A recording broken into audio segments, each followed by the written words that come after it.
진리와 같이 여기는 중요한 내용들이 존재를 하죠. 그 중에 하나가 바로 이 사랑이라는 단어가 아닐까 생각을 합니다. 많은 사람들이 이 사랑이라는 단어를 사랑하고 좋아하고 애용들을 합니다. 그리고 또 사람들이 이 사랑이라는 것에 무한한 힘이 있다라고 믿습니다. 그래서 우리가 사랑을 하면 무엇이든지 이룰 수 있다.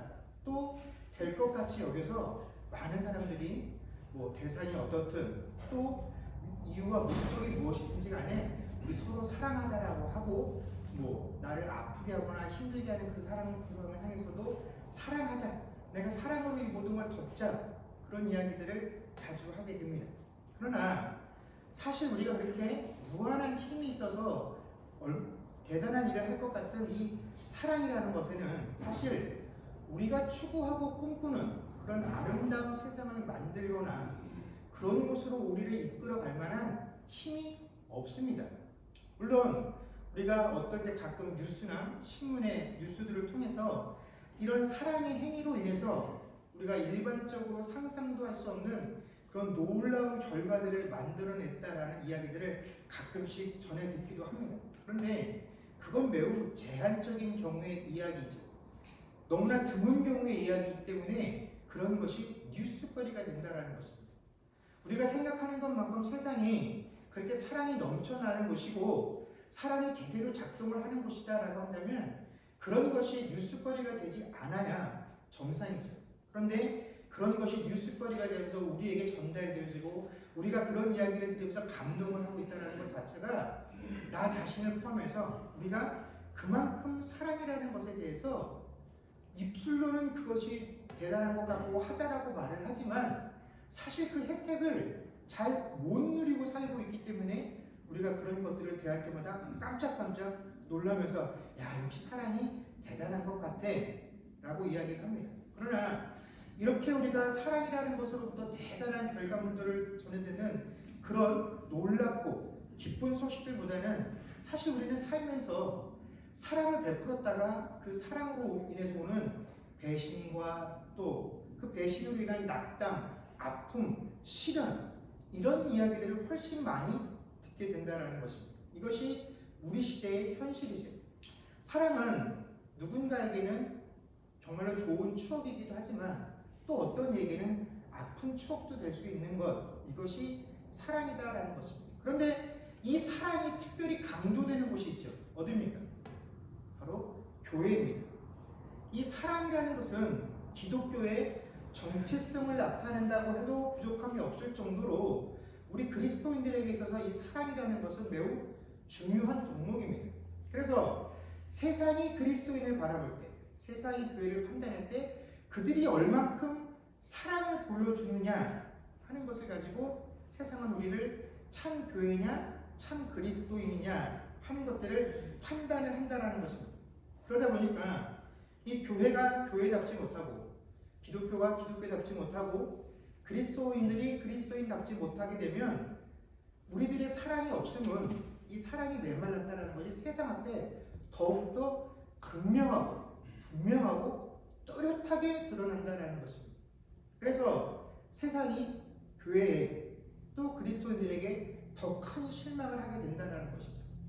같은 사안에 대해서도 세상에 다른 종교를 가진 사람이나 믿지 아니하는 사람들이 좀 덜 사랑을 베푸면 그냥 그럴 수 있는 일, 아무렇지 않은 일, 누구나 그 정도는 하잖아 라고 하지만 교회가 그렇지 못할 경우에는 어떻습니까?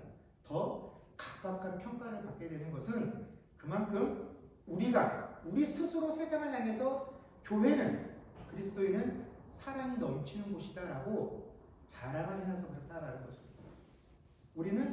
우리 스스로 우리의 정체성이 사랑이다라고 얘기했기 때문에 세상이 그 사랑의 기준을 가지고 우리를 보고 있다라는 것이죠.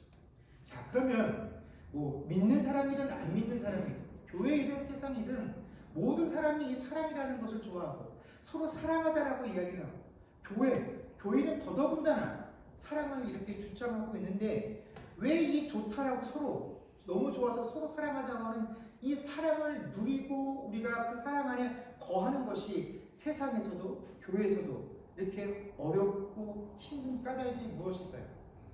여러분, 우리가 사랑이라는 단어를 사전에서 찾아보면 어떤 상대의 매력에 이끌려서 그를 그리워하거나 좋아하는 마음, 또는 남을 돕고 이해하려는 마음, 또는 어떤 사물이나 대상을 몹시 아끼고 귀중히 여기는 마음이라고 정의가 되어 있습니다. 내용이 조금씩 다를 수 있지만 어찌됐든 세상은 이 사랑이라는 것을 마음의 문제로 정의를 내고 있다는 것입니다. 즉, 감정의 문제로 인식을 하고 있다는 것이죠. 그렇기 때문에 우리가 알고 있는 이 모든 사랑은 어떤 문제점이 있냐면 언제라도 변할 수 있다는 문제가 있다는 것입니다. 내가 오늘 당장은 너무나 좋아하고 사랑하는 존재, 그 대상이라고 할지라도 오늘 그 대상에 대한 나의 감정이 바뀌게 되면 어떻게 됩니까? 내 사랑도 변하게 된다는 것입니다. 나의 감정이 변하면 내 사랑이 바뀝니다. 그 사랑에 대한 대상이 아예 바뀌어버리기도 하고, 대상은 바뀌지 않았지만 그를 향해 품고 있었던 내 마음의 깊이가, 넓이가 변화되어진다는 것입니다. 어제까지는 무엇을 해도 다 받아들일 수 있었던 그런 사랑의 감정이었는데, 이 내 마음이, 내 감정이, 그를 향한 그 감정들이 변하다 보면 내 사랑의 깊이도 어떻게 됩니까? 줄어들게 된다는 것입니다. 좁아지게 된다는 것입니다. 그래서 어제까지는 사랑의 대상이었는데 오늘은 뭐로 변할 수 있습니까? 원수로 변할 수 있는 것. 이것이 마음에 의존해서 사랑하는 우리 인간들이 가지고 있는 문제점이다라는 것이죠. 사람이 감정에 휩쓸리게 되면, 마음에 내 생각들을, 내 이성의 판단들을 내어주게 되면 어떻게 됩니까? 사랑하기도 했다가 미워하기도 했다가 저주할 수도 있다라는 것입니다. 그러나 성경이 우리에게 사랑하라고 말할 때 이 사랑은 우리가 흔히 생각하는 것처럼 마음의 문제, 감정의 문제가 아니다라는 것입니다. 하나님께서 우리에게, 그리스도인에게 너희는 서로 사랑하라 라고 말씀하실 때 이 사랑이라는 것은 감정, 좋아하는 감정을 가지라는 것이 아니라 그 상대방을 대할 때 네가 어떠한 태도를 가지고 대하고 어떠한 방법으로 그 앞에 나아갈지, 태도와 방법에 대해서 이야기하는 것이 기독교의 사랑에 가는 것이다 라는 것입니다. 그래서 오늘 저희가 읽었던 본문의 말씀 1절에서 3절까지가 우리가 흔히 사랑장이라고 부르는 이곳에서 하나님께서 이 말씀을 통하여 우리에게 전해주시는 그리스도인이 갖추어야 할 사랑의 태도와 방법에 관한 것이다 라는 것이죠. 자, 어떤 사람이 방언을 하고 천사의 말을 한다라고 합니다. 방언을 하고 천사의 말을 한다라는 것은 우리 기독교가 가지고 있는 은사가 아주 풍성한 사람이다라는 것을 이야기해 줍니다. 그런데 그런 사람에게 사랑이 없으면 그가 가지고 있는 그 하나님의 놀라운 은사는 뭡니까? 소리나는 구리와 울리는 꽹과리와 같다라고 이야기합니다. 여러분, 꽹과리는 악기의 한 종류이죠. 그런데 어떤 경우에는 이 꽹과리를 치게 되면 이것이 음악이 되고 아름다운 소리가 될 수 있지만, 또 어떤 경우에는 이 꽹과리를 두들기는 것이 그냥 쇳덩어리를 두드리는 소리와 다를 바가 없는 경우도 생긴다라는 것입니다. 여러분, 그런데 한번 우리가 꽹과리라는 악기를 아니까 한번 상상들 해보십시오. 우리가 어떨 때 이 꽹과리 소리가 이게 참 괜찮다, 들을만하다, 아름답다, 흥겹다, 이런 생각들을 가지게 됩니다. 그건 꽹과리 소리가 크지 않을 때 그런 소리를 갖게 된다는 거죠. 그리고 꽹과리 소리가 들려야 할 때, 그때 울려야지만 우리가 이 음악에 참 적절하게 활용이 되었구나, 그 소리가 볼륨이 적당해야 아름답구나, 조화가 되는구나, 그래서 그 뜻을 비로소 우리는 이것이 악기가 되고 음악이 된다라고 이야기를 하지, 아무 데고 자기가 낼 수 있는 가장 큰 소리를 내면 그건 뭡니까? 그냥 소음이 되는 겁니다. 쇳덩어리와 같은 소리가 된다는 것입니다. 그런데 바로 이 차이를 만들어내는 것이 사랑이다라는 것입니다. 여러분, 신자들은 대체로 방언을 하고 싶어 합니다. 천사의 말을 하고 싶어 합니다. 이것들 하는 것을 흠모합니다. 왜냐하면 그것들을 하게 된다는 것이 나의 믿음과 신앙이 훨씬 뛰어나다라는 것을 보여줄 수 있는 증거가 되기 때문에 그렇죠. 그래서 이런 것들을 소유한 사람들은 이것들을 소유하게 되면 신앙적으로 믿음이 더욱더 겸손해지고 성숙해지는 것이 아니라 이것들을 소유했기 때문에 더 조심하고 누군가를 더 품어주고 더 많이 사랑을 보여주는 것이 아니죠. 항상 어떻습니까? 이런 은사들을 가지고 있다 보게 되면 우월감을 가지게 되고 자랑하게 되고 이것들을 토대로 해서 이것이 없는 사람들을 항상 가르치려고 하는 것, 이것이 은사들을 가진 사람들의 모습이다라는 것입니다. 그래서 나보다 먼저 신앙생활에서 이 은사들을 경험한 사람들과 함께 대하는 이들이 야, 저 사람에게 방언을 하는 은사가 있고 천사의 말을 하는 은사가 있네. 근데 그 은사들을 가지고 있는 사람들을 보니까 나도 그걸 꼭 받아야 되겠다. 왜 그것들을 받고자 합니까? 그 사람들이 가지고 있는 인품과 인격에서 그들의 말의 품위에서 그들과 이야기를 하면 내가 위로를 받고 그들의 품성에서 그들의 행위에서 내가 사랑을 느낄 수 있고 겸손함을 느낄 수 있어서 야, 저걸 받으면 나도 그렇게 되나 보다 하고 그것을 받으려고 하는 것이 아니라 너무 잘난 척하면서 내 앞에서 믿음 있는 척, 신앙 좋은 척, 야, 저게 있어야 믿음이 좋은가 보구나, 나도 이게 있어야 저 사람에게 무시당하지 않겠구나 하는 그런 모습들을, 그런 이유 때문에 서로 방언하려고 하고 천사의 말들을 가지려 한다라는 것입니다. 그러다 보니 이것들을 가지고 사람들 앞에서 아무리 이야기를 해도 그것은 하나님이 원하시는 그 어떤 신령한 의미와 또 도구로 활용이 되어질 수 없다라는 것이죠. 2절에 예언하는 능력은 어떻습니까? 여러분, 예언이라는 건 뭡니까? 나는 알지 못하고 하나님과 나 사이에서만 하나님께서 은밀히 밝혀주신 그 내용들이 예언의 내용들에 해당이 되어지죠. 그런데 이렇게 남들이 모르는 비밀을 알게 된 사람들의 특징이 무엇입니까? 그 비밀을 어떻게 해서라도 드러내고 싶은 조바심이 있는 것, 이게 비밀을 알게 되는 사람들의 특징이다라는 것이죠. 우리가 잘 아는 우화 중에 임금님 귀는 당나귀 귀라는 우화가 있습니다. 여러분, 왜 이런 우화가 생겨났겠습니까? 뭔가 남이 알지 못하고 나만 아는 비밀을 내가 알게 되면, 얻게 되면 그것들을 내 안에 가만히 담아두지 못하고 어떻게 해서라도 그것을 누군가에게 말하고 싶고 알리고 싶고 내가 이런 비밀을 알고 있다라는 사실을 자랑하고 싶은 우리 인간들의 이 가벼움을 풍자하는 것이 임금님 귀는 당나귀 귀라는 우화가 아니겠습니까?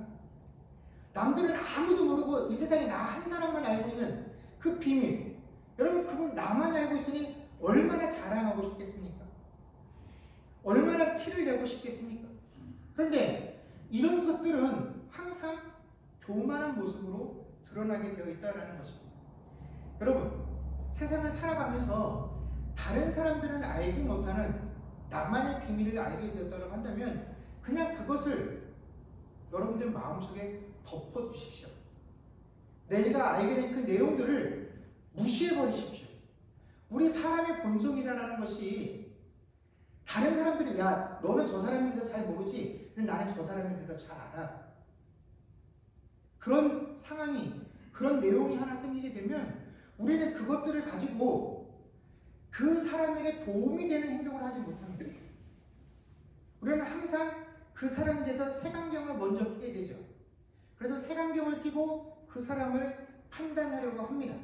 그러니 남이 알지 못하는 내용을 내가 알게 됐다고 한다면 내가 혹시 그 사람에 대해서 지금 색안경을 쓰고 있지는 않은지 나를 점검을 해야 됩니다. 그리고 그 사실을 내가 알기 전에 그 사람의 모습 그대로 그 사람들을 대해 주어야 합니다.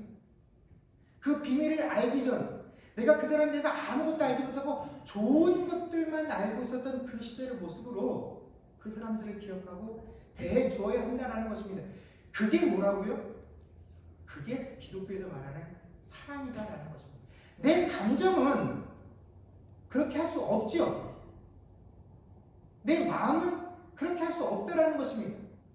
그런데 그렇게 해야지 기독교에서 말하는 사랑이 된다라는 것입니다. 3절 말씀 보십시오. 자신에게 있는 모든 것으로 또 자신의 몸을 불사를 만큼 구제를 한다고 합니다. 여러분, 우리는 내게 있는 것만으로도 누군가를 위해서 그것을 사용한다라고 한다면, 그것을 가지고 구제를 한다고 한다면 그것만으로도 그 사람은 충분히 사랑이 많은 사람이다라고 사랑스러운 존재다라고 평가를 합니다. 그런데 자신에게 있는 모든 것으로 구제를 한다고 합니다. 심지어 내 몸까지 다른 사람을 내어준다라고 한다면, 여러분 그런 사람을 내 주변에서 내가 안다라고 한다면 우리는 그런 사람을 뭐라고 평가하겠습니까? 그야말로 사랑 그 자체라고 우리가 판단할 수 있지 않겠습니까? 사랑의 화신이다라고 불러도 조금 더 부족함이 없을 것입니다. 그런데 성령은 이 모든 것을 행하고도 사랑이 없으면 그에게 아무런 유익이 없다라고 우리에게 이야기해 줍니다. 우리는 아니 사랑 없이 어떻게 내게 있는 모든 것으로 구제를 하고 내 몸까지 내어줍니까? 사랑이 있으니까 그렇게 하지요. 근데 성경은 뭐라고 합니까? 사랑이 없어도 얼마든지 그 일을 할 수 있다라고 우리에게 말씀해 주신다라는 것입니다. 내게 있는 모든 것으로 구제하는 것 같고 내가 그리스도의 사랑을 베풀고 있다라고 말하지 말라라는 것입니다.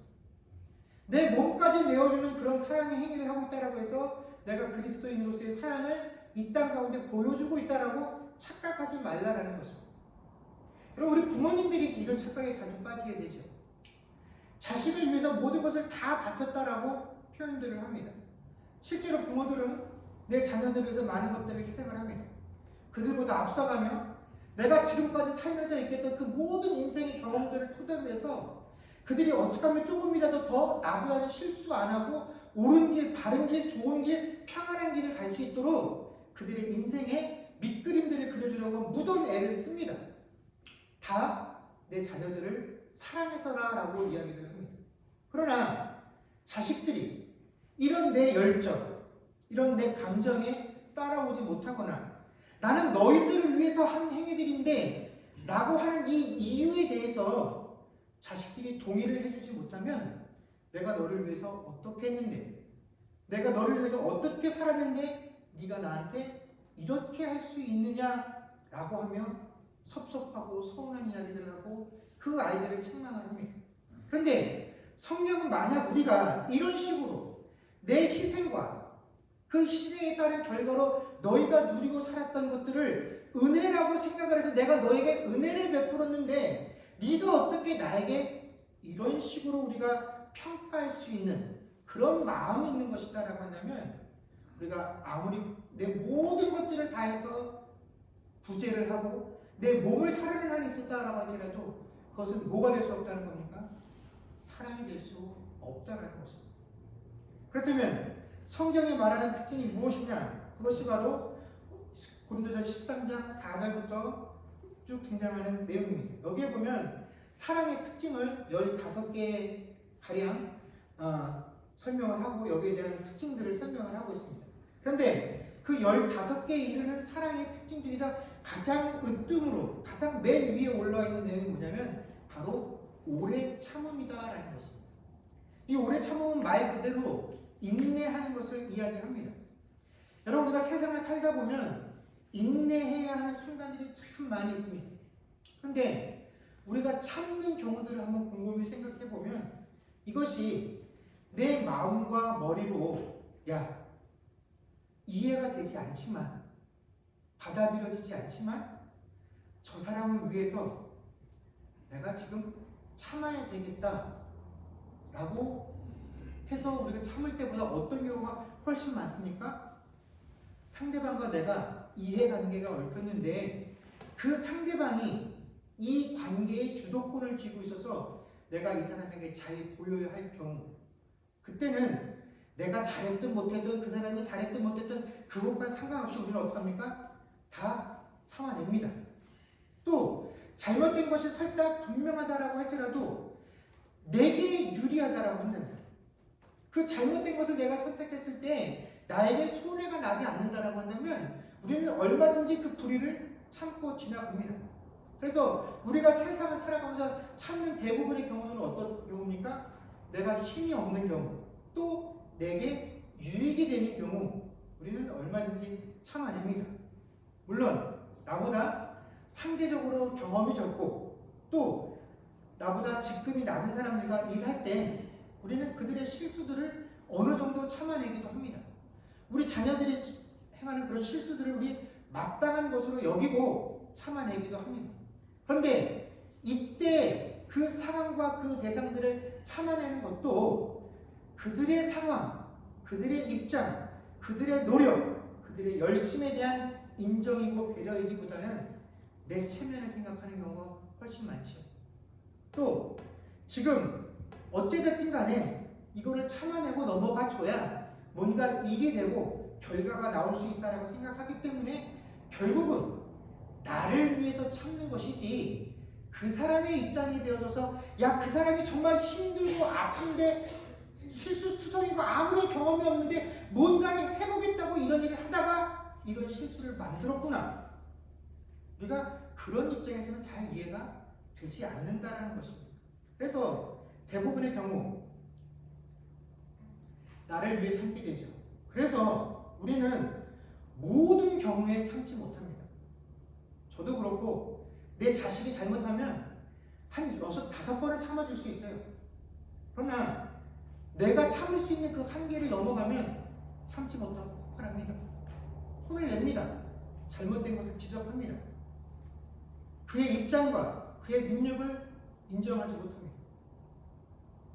회사고 뭐고 마찬가지죠. 하루만 일찍 들어와서 선배가 됐어도 하루 나보다 늦게 들어와서 미숙한 것이 당연한 것인데 그것을 어떡합니까? 2, 3번 참아주고 나면 그 다음부터는 몹쓸 소리들이 나가게 되는 거예요. 이것이 우리가 가지고 있는 오래 참음의 모습이다라는 것입니다. 그런데 성경에서 말하는 참음이란 그런 것이 아닙니다. 성경에서 말하는 이 오래 참음이란 인간의 부족함과 나약함, 또 인간이 하나님 앞에서 범했던 그 죄악과 하나님에 대한 배교에 대해서 하나님께서 참고 기다려주시는 것을 말하는 것이 바로 이 성경의 오래 참음이고, 우리에게 그 하나님께서 우리에게 보여주셨던 그 오래 참음을 우리가 가지고 있어야 될 그 사랑의 첫 번째 특징으로 우리에게 말씀해 주고 계신다라는 것입니다. 그래서 사실 우리는 이 오래 참음이라는 걸 잘 하지 못합니다. 이걸 잘 이해하지도 못합니다.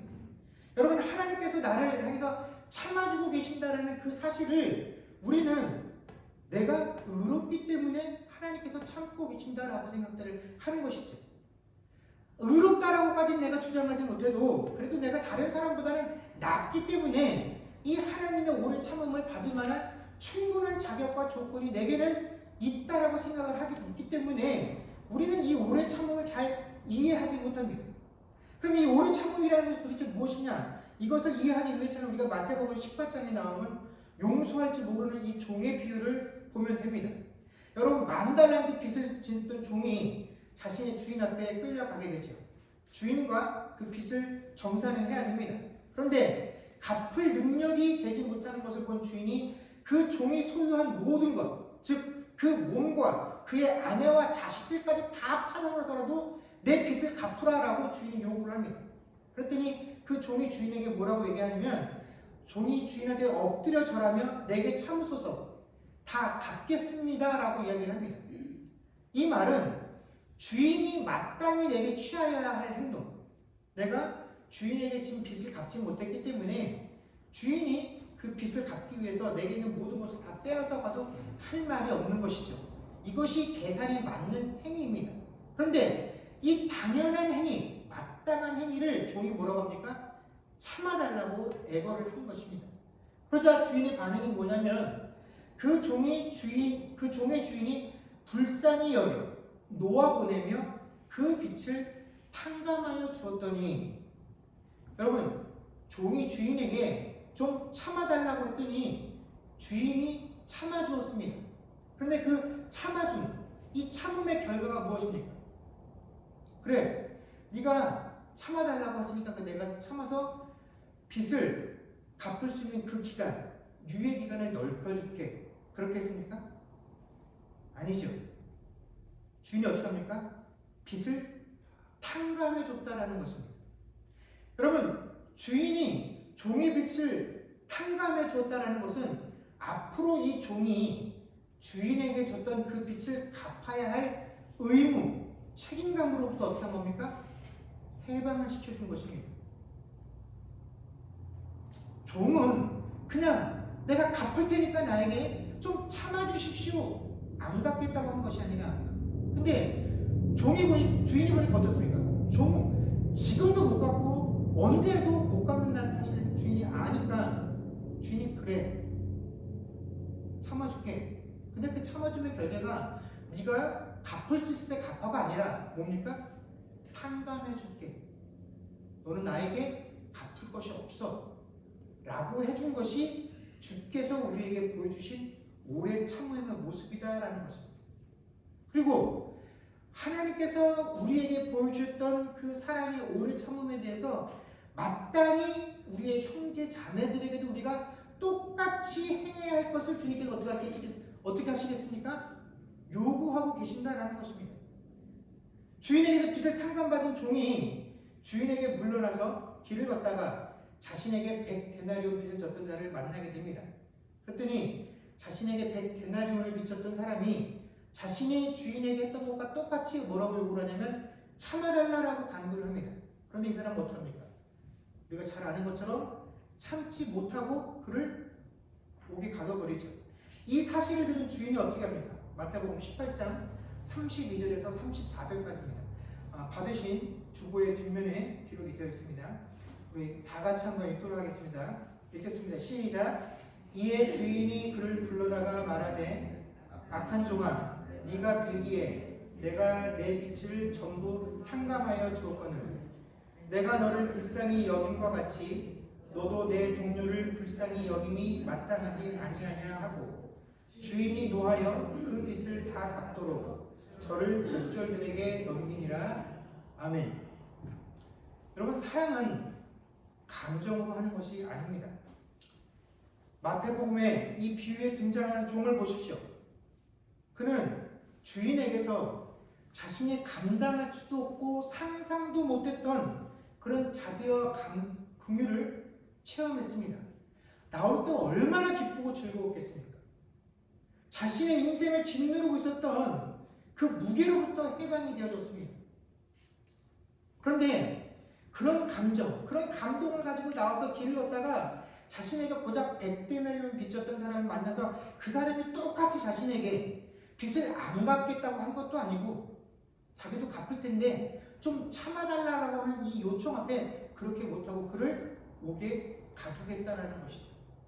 이 감동, 이 말도 못할 감격과 기쁨은 주인 앞에서 나와서 자신에게 100데나리온을 빚진 자, 그 사람을 만나는 시간만큼도 유지가 되지 못하는 것이 우리가 말하는 감격이고 감동이고 기쁨이고 마음의 정체다라는 것입니다. 이것이 감정에 휘둘리고 있는 우리들의 사랑의 실체지요. 우리는 하나님에게 조건 없는 사랑을 받았지만 우리가 행하는 사랑에는 항상 이유와 조건이 붙습니다. 내 이유와 내 조건에 합당해야지만 사랑을 받을 수 있지 거기에 맞지 않으면 절대로 사랑받을 수 없습니다. 여러분, 주께서 내 죄를 위하여 죽으셨다고 또 그런 주께서 부활하셔서 그 사랑이 너무나 크고 놀랍고 위대하고 그런 하나님을 찬양하며 눈물을 흘리고 교회에서 행하는 성경 공부를 안에는 꼬박꼬박 알맞는 정답을 적어서 내긴 하지만 정작 내 인생에서 손해나는 상황과 그런 사랑을 참아내는 것은 어렵고 힘든 것이 우리가 말하는 사랑의 실체다라는 것입니다. 그런데 성경은 우리가 그것을 참을 수 없다라고 한다면 그것은 우리에게 사랑이 없다라는 증거다라고 말씀하고 있다는 것이죠. 주님이 뭐라고 말씀하십니까? 내가 너를 불쌍히 여김과 같이 너도 내 동료를 불쌍히 여김이 마땅하지 아니하냐라고 부르셨다라는 것입니다. 그렇다면 이런 인내를, 이 오래 참음을 하나님께서 우리에게 언제까지 요구하시느냐? 그것은 그야말로 오랫동안이지. 과연 이 오랫동안이 얼마나 될 것이냐? 우리가 생각하면 이 오래 참음, 이 사랑의 조건을 충족시키는데 얼마큼의 세월이 지나면 우리가 그래도 하나님 내가 이만큼 참았잖아요. 우리가 당당하게 말할 수 있을까요? 한 10년이면 될까요? 20년이면 될까요? 제가 생각하기에는 80년으로도 부족합니다. 우리가 일본에게 해방된 것이 1945년이죠. 그로부터 거의 80년의 시간이 흘렀습니다. 지금도 우리는 그 일본이라는 나라를 대할 때 그 일본에도 하나님의 복음이 전파되어져서 그 사람들도 예수 믿고 구원받게 해달라고, 더 많은 사람들에게 복음이 전파되게 해달라고 우리가 기도를 합니다. 그들을 위해서 눈물을 흘리기도 합니다. 그런데 여전히 우리들에게는 그 민족과 그 사람들에 대한 그 씻기지 않는 상한 감정이 있어서 항상 역사적인 사건이, 어떤 경제적인 이슈가 생기게 되면 그동안 감춰져 있었던 그런 적개심들이 나도 모르는 사이에 올라오게 되죠. 아직도 그 긴 시간이 흘렀지만 그들을 위해서 기도하고 선교가 되기를 원하지만 여전히 우리는 그들을 사랑한다라고 말하기 어려운 그런 감정들을 가지고 있습니다. 근데 이거보다 더 심한 것은 북한에 대한 적개심이죠. 이건 일본에 대한 감정보다 훨씬 더 깊고 훨씬 더 적대적입니다. 사랑의 하나님을 전하고 복음을 전하는 목회자들이, 교회들이 대놓고 방송 앞에 나와서 북한 이야기만 나오면 다 때려잡아야 할 것 같이 이야기를 합니다. 그런데 누구 한 사람 이것이 잘못되었다라고 지적하지 않습니다. 교회가 이런 일을 하고 있다는 사실에 대해서 교회 스스로 부끄러움을 느끼지 못합니다. 누구도 회개하지도 않습니다. 마치 사랑하는 이 일을 포기해버린 것처럼 보입니다. 그저 내 교회 안에서 우리 교회 사람이 직장에서 승진하고, 내 교회 안에 있는 식구 자녀들이 대학에 진학하고, 이 사람이 돈 잘 벌고 우리 교회 사람이 직장이 부흥하면 그냥 그것으로 우리끼리 모든 것을 다 할 수 있으면, 우리끼리는 무슨 잘못을 해도 다 눈 감아줄 수 있으면 우리는 그것을 사랑이다라고 생각들을 합니다. 그것이 아니다라는 것이죠. 여러분, 사랑의 인내는 한 번에 끝날 수 있는 것이 아니고 몇 번의 행위로 완성될 수 있는 것도 아닙니다. 이 일을 주님께서 오시는 그날까지 우리가 주님 앞에서 준비하고 연습해야 할 일들이다라는 것입니다. 하나님께서 우리에게 요구하시는 사랑은 내 의지와 상관없이 어느 날 갑자기 불현듯 찾아와서 내 마음을 막 설레게 하다가 또 어느 날 갑자기 내 감정이 변해되고 떠나버리는 그런 연애 감정, 누군가 어떤 대상을 사모하는 그런 감정이 아니라 훈련을 통해서 우리 몸에 익숙하게 만들어야 되는 나의 태도와 방법에 가는 것입니다. 그렇기 때문에 우리는 하나님 앞에 이 사랑하는 것에 대해서 핑계를 댈 수 없다는 것이죠. 왜냐하면 이게 내 마음의 감정의 문제가 아니라 그것과는 전혀 상관없이 내 태도와 방법을 통해서 드러나는 것이기 때문에 그렇다는 것입니다. 우리는 원래 주를 위해서 무언가를 할 수 있는 존재가 아닙니다. 지금도 마찬가지입니다. 그저 주님의 오래 참으심의 결과로 인해서 죄 사함을 받아서 하나님을 아버지라고 부를 수 있는 그런 존재가 되었던 것 뿐이죠. 그런데 우리가 자꾸 그 사실들을 망각한 채로 내가 교회에서 목사라는 직함을 갖고 교회에서 장로라는 직분들을 달고 있으니까 이게 뭐 큰 일이라서 이런 자리에 오른 것 같이 느껴진다는 것입니다. 교회에 있는 우리들끼리 저 장로님, 우리 목사님 대단해, 우리 권사님, 우리 집사님 대단해 하고 저기들끼리 칭찬을 하니까 그게 정말로 하나님께서 칭찬하는 것으로 착각을 한다는 것입니다. 교육자들한테 잘해서 교육자들이 우리 장로님, 우리 권사님, 그 교육자들한테 칭찬을 받으니까 다른 사람들한테 어떻게 평가받고 있는 것과는 상관없이 이게 하나님의 칭찬이 되라고 착각을 하면서 신앙생활하고 있다는 것입니다. 이것이 우리 동료에게 마땅히 베풀어야 되는 그 긍휼을 베푸느냐 아니하느냐 하는 것으로 우리의 사랑이 증거되는 것이지, 내가 교회에서 어떤 직분을 달고 있고 누구에게 칭찬을 받고 있느냐 하는 것은 성경이 말하는 사랑과는 아무런 상관이 없다는 것입니다. 하나님께서 우리에게 요구하는 것을 우리가 할 수 있어야 우리는 그리스도인인 것입니다. 사랑하는 성도 여러분, 우리가 이 땅을 살아가면서 참으로 사모해야 할 것들이 많이 있습니다. 우리가 신앙생활하면서 우리의 몸에 익히고 배우고 우리의 것으로 만들어야 할 것들이 참 많이 있습니다. 그런데 그 모든 것들이 앞서서 우리가 이 오랜 참음의 훈련들을 통해서 참으로 하나님께서 우리에게 요구하시는 그 그리스도의 사랑들을 이루어갈 수 있는 저와 여러분들이 되어줄 수 있기를 주의 이름으로 간절히 축원합니다. 기도하겠습니다.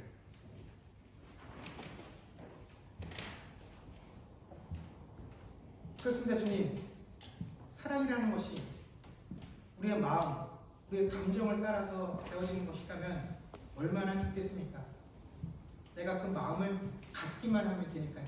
그런데 우리의 마음이라는 것이 언제는 좋았다가 또 언제는 좋아질 수도 있고, 그 좋았던 이유가 어느 날은 미워하는 이유가 되고 저주하는 이유가 되기도 하는 것이 우리의 마음이고 우리의 감정입니다. 그래서 성경이 우리에게 말하는 그 그리스도의 사랑은 감정의 문제가 아니라 태도와 방법에 관한 것임을 우리에게 말씀해 주십니다. 우리가 하나님께 사랑받을 만한 이유가 있었기 때문입니까? 그런 것이 아니죠. 그럼에도 불구하고 하나님께서 우리에게 보여주셨던 그 사랑은 우리를 향한 그 태도와 방법의 문제이고, 하나님께서 마땅히 우리에게 보여주셨던 것 같이 우리에게도 그것을 요구하고 계신 것이 기독교의 사랑이자 그리스도의 사랑인 것입니다. 하나님, 우리가 그 하나님께서 우리에게 요구하시는 그 사랑의 모습들을 우리의 삶의 태도와 방법으로 매일매일 훈련하고 우리에게 익숙하게 만들어가는 그런 삶들이 되어질 수 있도록 주여 도와주시옵소서. 감정에 휘둘리는 사람, 사람들에게 휘둘리는 사람이 아닌 그 어떠한 것이 변한다 할지라도 내가 주께 받은 것이 왕성하고 완벽하게 내가 그것을 닮아가기를 원하노라 하는 그런 고백들 가지고 그 하나님의 사랑을 쫓아가는 우리 모두가 되게 하여 주옵소서. 감사드리며 우리 주 예수님 이름으로 기도드립니다. 아멘.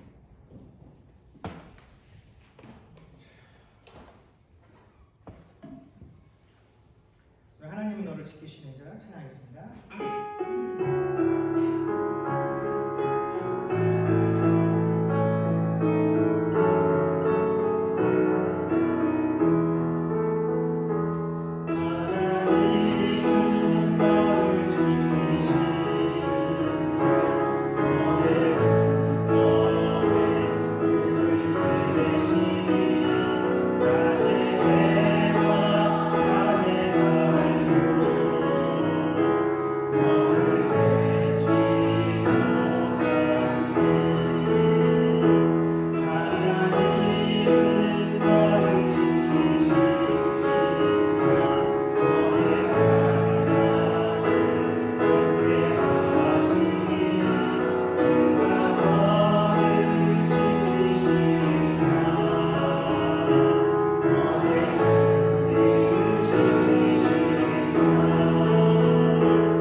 지금은 우리 주 예수 그리스도의 은혜와 하나님 아버지의 크신 사랑과 성령님의 교통하심과 충만케 하는 역사가 이제는 우리 마음의 감정의 문제가 아닌 하나님께서 우리를 향하여 보여주신 그 방법과 태도를 가지고 하나님의 사랑을 닮아가기로 고백하는 주의 백성들과 그들의 가정과 사업과 자녀들과 미래와 이 교회 위에 이제로부터 영원토록 함께 있을지어다. 아멘.